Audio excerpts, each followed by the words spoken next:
This channel does not promote any violence, harmful, or illegal activities. All content provided by this channel is meant for an educational and information purpose only.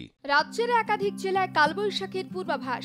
চলতি সপ্তাহে রেহাই মিলবে ভ্যাপসা গরমের হাত থেকে। বিস্তারিত জানতে নজর রাখুন আর+ নিউজ ডিজিটালে। রাজ্যে প্রবল ঝড় বৃষ্টির পূর্বাভাস। শনিবার পর্যন্ত কলকাতা সহ বেশ কয়েকটি জেলায় কমলা ও হলুদ সতর্কতা জারি করা হয়েছে। ঘন্টায় 50 থেকে 60 কিলোমিটার বেগে ঝোড়ো হাওয়াও বইতে পারে। এপ্রিল মে মাস আসতে এখনো বাকি। মার্চেই গরমে নাজেহাল হতে হচ্ছে বঙ্গবাসীকে। কোনো কোনো জেলার তাপমাত্রা ইতিমধ্যে পৌঁছে গেছে 40 ডিগ্রির দোরগোড়ায়। তবে এই ভ্যাপসা গরমে স্বস্তির বার্তা দিল আবহাওয়া অফিস। বৃহস্পতিবার থেকে রাজ্য জুড়ে ঝড় বৃষ্টির পূর্বাভাস। শনিবার পর্যন্ত কলকাতা সহ একাধিক জেলায় কমলা ও হলুদ সতর্কতা জারি করা হয়েছে। উত্তর থেকে দক্ষিণ সব জেলাতেই বৃষ্টির পূর্বাভাস রয়েছে। আবহাওয়া দপ্তরের মতে ঘন্টায় 50 থেকে 60 কিলোমিটার বেগে ঝোড়ো হাওয়া বয়ে যেতে পারে। সেই সঙ্গে বজ্রপাত ও শিলাবৃষ্টির সম্ভাবনাও রয়েছে।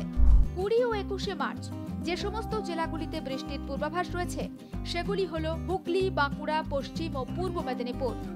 এই জেলাগুলিতে ঝোড়ো হাওয়া ও বজ্রবিদ্যুৎ সহ বৃষ্টির পূর্বাভাস রয়েছে।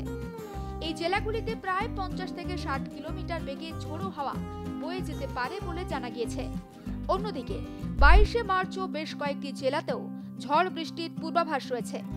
পুরুলিয়া, বীরভূম, বাঁকুড়ায় বজ্রবিদ্যুৎ সহ বৃষ্টি হতে পারে।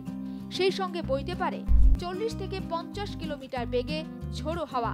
এই জেলাগুলি ছাড়াও ওই দিন 24 পরগনা ও মেদিনীপুরে 40 থেকে 50 কিলোমিটার বেগে দমকা হওয়ার সম্ভাবনা রয়েছে।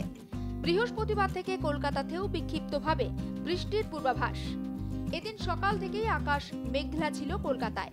21 ও 22শে মার্চ কলকাতার জন্য কমলা সতর্কতা জারি করা হয়েছে। পাশাপাশি কলকাতায় ঝোড়ো হাওয়া বইতে পারে 30 থেকে 40 কিলোমিটার বেগে। আগামী কয়েকদিন উত্তরবঙ্গের মালদা, দক্ষিণ দিনাজপুর এবং আলিপুরদুয়ারে ঝড় বৃষ্টির পাশাপাশি শিলাবৃষ্টির সম্ভাবনাও থাকছে। আগামী শনিবার পর্যন্ত মৎস্যজীবীদের সমুদ্রে যেতে নিষেধাজ্ঞা জারি করা হয়েছে, কারণ ঝোড়ো হাওয়ার জন্য সমুদ্র উত্তাল থাকতে পারে। আরও আপডেটের জন্য নজর রাখুন আর+ নিউজ ডিজিটালে।